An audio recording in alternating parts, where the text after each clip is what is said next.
শেখ হাসিনা নিজে যেগুলি অপরাধ করতেছে, নিজে যেগুলি কাজ করতেছে, সেগুলিরও দায় সবটাই আমরা ভারতের উপরেই দিব এখন, তাই তো? না, আমরা তা বলছি না। আমরা যেটা বলছি যে দেখুন, শেখ হাসিনার এই অপরাধগুলো সংগঠনের ব্যাপারে তাকে নানানভাবে ফ্যাসিলিটেট করা হয়েছে। তার সর্বশেষ দৃষ্টান্ত হচ্ছে যে তাকে তো ফ্যাসিলিটেট চীনও করছে, 2টা সাবমেরিন দিছে ভারতের এটা টহল দেওয়ার জন্য। সাবমেরিন এই যে পদ্মা সেতু বানাইতে টাকা দিছে, মিথ্যা কথা বলে বলে সে টাকা।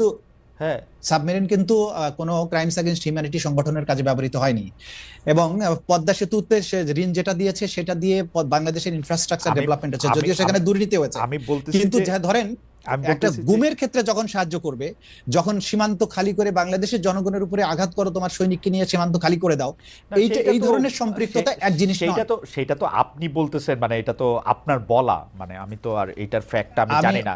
মানে বাংলাদেশের কোনো সরকার প্রধান সীমান্ত খালি করে দাও, সৈনিকদের মারা, এটা ইটস লাইক, মানে এটা অনেক বড় স্টেটমেন্ট। মানে এটা নিশ্চয়ই সৈনিকদের মারা না, আমি আপনাকে বলছি দায়িত্ব নিয়ে। আমাদের তদন্তের মাধ্যমে আমরা পাচ্ছি যে যখন 5ই আগস্টের যখন ঢাকাকে কন্ট্রোল করতে পারছিল না, তখন প্রাইম মিনিস্টার নির্দেশ দিয়েছিলেন বিজিবিকে যে তোমরা সীমান্ত থেকে ঢাকা শহরের দিকে মার্চ করো। এবং আপনারা জানেন যে 5ই আগস্ট বিভিন্ন রাস্তায় রাস্তায় বিজিবির সাথে ছাত্র জনতার সংঘর্ষ হয়েছে, তারা ঢাকার দিকে মার্চ করছিল। সেই তথ্য আছে।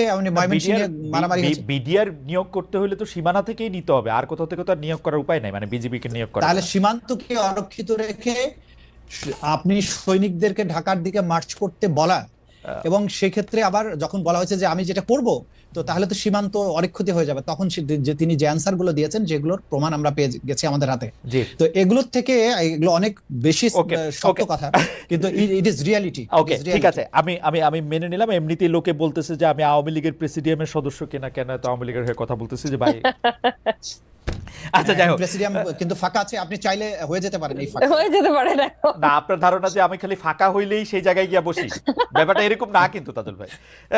মানে মানে মানে এটা এটা এটা আমি, আচ্ছা, আমার 2টা প্রশ্ন এটার মধ্যে এটা আছে, সেটা হচ্ছে যে সারা দেশে আওয়ামী লীগ নেতাকর্মীদের আসামি হিসাবে আদালতে হাজির করা হলে তাদের উপর ডিম মলমূত্র নিক্ষেপ, অনেক ক্ষেত্রে আইনজীবীদের কে দাঁড়াতে না দেওয়া, এইটা আপনি দীর্ঘদিন, মানে এইটা আপনি ফেস করেছেন, কারণ আমরা আপনাদের সাথে কথা বলেছি, এইটা আপনি আসলে কিভাবে দেখেন যে এটা ঠিক হচ্ছে? প্রথম কথা হচ্ছে আমার দায়িত্বের মধ্যে আছে আন্তর্জাতিক অপরাধ ট্রাইব্যুনাল।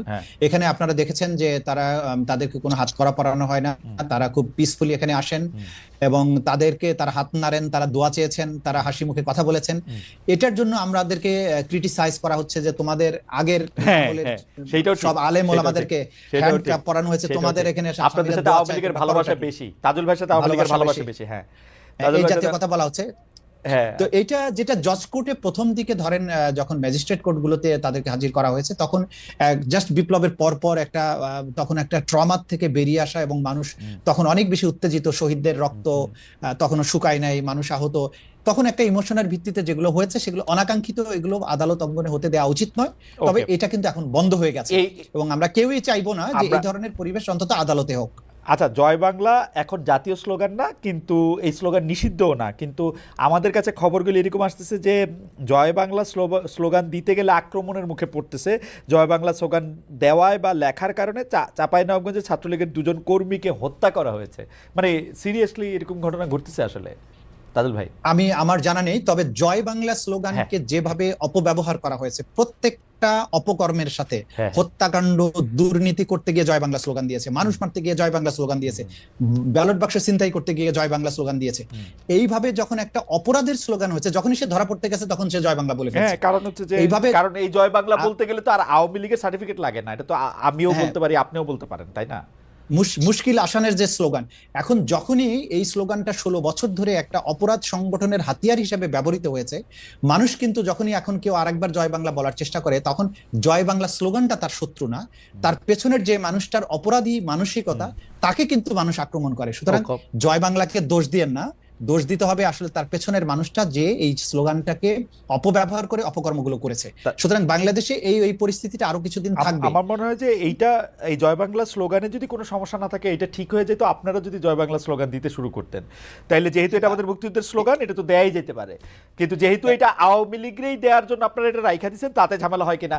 যাই হোক, তাজুল ভাই আপনাকে ধন্যবাদ, আমাদের সময় নাই, আমরা একটু ব্যারিস্টার আসনাম ইমামকে এই 2টা প্রসঙ্গে খালি আমি একটু শুনতে চাই যে এক হচ্ছে যে বিপরীত পক্ষের আইনজীবীদের দাঁড়াতে না দেওয়া, আর দুই হচ্ছে যে আসলে যারাই আওয়ামী লীগ যারাই ছাত্রলীগ তাদেরকে এখন খুঁজে খুঁজে মেরে ফেলা বা জয় বাংলা হলে মেরে ফেলা, কেস দেওয়া, বা এটা আপনি আসলে কিভাবে দেখেন, মানে পত্রপত্রিকা যে রিপোর্টটা আসে আমরা একদম। জি, এটা তো অত্যন্ত দুঃখজনক, কারণ একজন আইনজীবী হয়ে আমি কখনোই এটাকে সমর্থন করতে পারবো না, কারণ আমাদের সংবিধানেই দেয়া আছে যে দ্রুত এবং প্রকাশ্য বিচার লাভের অধিকার সবার আছে, সে যেই হোক না কেন। সো এভাবে করে হেনস্থা করা তো একেবারেই উচিত হবে না, এবং আই থিঙ্ক এটা কমেওছে। যেটা তাজুল ভাই বলছিল যে পতনের পর পর এটা বেড়ে গেছিল, কিন্তু এখন এটা আস্তে আস্তে কন্ট্রোলে আনা হয়েছে, এবং আশা করি সামনে গিয়ে এরকম আর পরিস্থিতি দাঁড়াবে না। সো অবভিয়াসলি এটাকে আমি কোনোভাবেই ভালো চোখে দেখি না এবং সমর্থনও করি না। আপনার আরেকটা প্রশ্ন ছিল? আরেকটা প্রশ্ন ছিল হচ্ছে যে, না দুটি প্রশ্ন আমি একসাথে করেছিলাম, যে ওই যে যারা আইনজীবীদেরকে তাদের মক্কেলদের হয়ে মামলা লড়তে না দেওয়া, যদি তারা আওয়ামী লীগ করে থাকেন বা তাদের, এইটার ব্যাপারে আপনি কি বলবেন? তারা আইনি সুবিধা পাচ্ছেন না বা আইনজীবীদেরকে দাঁড়াতে দিচ্ছেন না, তাদের আইনজীবীদেরকেও হেনস্থা করা হচ্ছে, এইটা আপনি আসলে কিভাবে দেখেন? এগেন একেবারেই সমর্থন করছি না, এটা অত্যন্ত নিন্দাই করছি বরঞ্চ, কারণ একই জিনিস আমাদের সংবিধানে তো নিশ্চিত করা হয়েছে, এই right two fair trial, right two legal representation automatically ওটার থেকে এক্সট্রাপোলেট করলেই চলে আসে। সো এরকম একটা সাংবিধানিক অধিকারকে আমরা কোনোভাবেই কাউকেই বঞ্চিত করতে পারি না, এবং লিগ্যাল রিপ্রেজেন্টেশন পাওয়াটা মানে থাকাটাও তাদের অধিকার। এই ক্ষেত্রে কিন্তু সরকারও পদক্ষেপ নিতে পারেন, এবং কিছু দূর আমার মনে হয় নিচ্ছেও, যে লিগ্যাল রিপ্রেজেন্টেশন বা লিগ্যাল এইড এর মাধ্যমে সরকার থেকে কিছু নিয়োজিত আইনজীবী ডিফেন্সটা কন্ডাক্ট করার জন্য দিতেই পারেন, এবং আমার ধারণা কিছু দূর দিচ্ছেও, যে ক্ষেত্রে কোনো আইনজীবী পাওয়া যাচ্ছে না, সরকারই পাঠাচ্ছে আইনজীবী ডিফেন্সের জন্য। আমি এখানে একটা লাইন অ্যাড করতে চাই, যে এটা যেটা বললেন, আন্তর্জাতিক অপরাধ ট্রাইব্যুনালে তাদের আইনজীবী আছেন এবং কোন রকমের বাধাবিঘ্ন তো নয়, বরং তাদেরকে আমরা বলেছি যে আপনাদের যদি বিদেশি পরামর্শক লাগে আপনারা আনতে পারেন, এবং সব ধরনের সহযোগিতা তাদেরকে আমরা করছি এবং ফিউচারেও করা হবে। সুতরাং প্রথম দিকে যেটা হয়েছে, যেটা আমি বললাম যে ডিম ছোড়ার কাজটা যেটা প্রথম দিকে উত্তেজনার সময় হয়েছে, ওই সময়ই কিছু বিচ্ছিন্ন ঘটনা ঘটেছে, এটা কিন্তু এখন আর হচ্ছে না। এবং বিশেষ করে যে আন্তর্জাতিক অপরাধ ট্রাইব্যুনালে তাদের বিচার হচ্ছে, এখানে খুবই স্মুথ এবং খুবই ভয়ভীতিহীন পরিবেশ, এখানে আইনজীবীরা খুব প্রফেশনাল দায়িত্ব পালন করতে কোনো রকমের বাধা নেই। এই ব্যাপারে কেউ কোনো অভিযোগ করেননি এবং করতে পারবেন না আশা করছি, এবং এই ব্যাপারে আমরা 100% সবাইকে নিশ্চয়তা দিচ্ছি যে এইখানে আসামিদের ডিফেন্ড করতে যারা আসবেন তারা প্রপারলি প্রসিকিউশন যতটা সুবিধা ভোগ করে ঠিক ততটাই সুবিধা এখানে ভোগ করবেন। এই ব্যাপারে কারো মনে যেন কোনো দ্বিধা না থাকে, আমরা তাদেরকে সব ধরনের আইনগত সুযোগ দেওয়ার জন্য সব ধরনের ব্যবস্থা করছি। জনাব তাজুল ইসলাম, আপনাকে অনেক ধন্যবাদ, অনেক ধন্যবাদ। খালেদ ভাই, আমি যদি একটা বক্তব্য অ্যাড করতে পারি খালি এখানে, শুধু একটা লাস্ট একটা যেটা বলবো, যে এই যে বিচার প্রক্রিয়াটা এখন হবে, যেখানে আওয়ামী লীগের শেখ হাসিনা থেকে শুরু করে সকল শীর্ষস্থানীয় নেতা থেকে নিচের দিকে সবাইকে বিচার করা হবে, পুরো পৃথিবী কিন্তু এটার দিকে তাকিয়ে আছে, বিশেষ করে আন্তর্জাতিক অপরাধ ট্রাইব্যুনাল। আর পৃথিবী কি আমরা তাকিয়ে আছি, ইন্ডিয়া তাকিয়ে আছে, এবং ভারতে ইন্ধন যোগানোর জন্য তো আওয়ামী লীগের লোকজন বসেই আছে। আমার মনে হয় যে এই ব্যাপারটা একদমই পরিষ্কার। বেরিস্টার রাসনা ইমাম, আপনাকে গ্রহণযোগ্যতাটা খুব দরকার, এটা গ্রহণযোগ্য হতে হবে বেরিস্টার রাসনা ইমাম, আপনাকে অনেক ধন্যবাদ, অনেক ধন্যবাদ জনাব তাজুল ইসলাম, আপনাকেও। এবং আমি আসলে তাজুল ভাই যেহেতু কথাটা উঠালেন এবং অনেক দর্শক যেহেতু জানতে চাইছেন, না আমি আওয়ামী লীগের সভাপতির পদও যদি দেওয়া হয় আমি নিতে ইচ্ছুক না, আওয়ামী লীগেরটাও যেমন নিতে ইচ্ছুক না, বিএনপিটাও নিতে ইচ্ছুক না।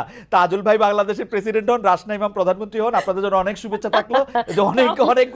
অনেকগুলি রাজনীতি আপনারা করেন, আমি রাজনীতির মধ্যে নাই, আপাতত নাই।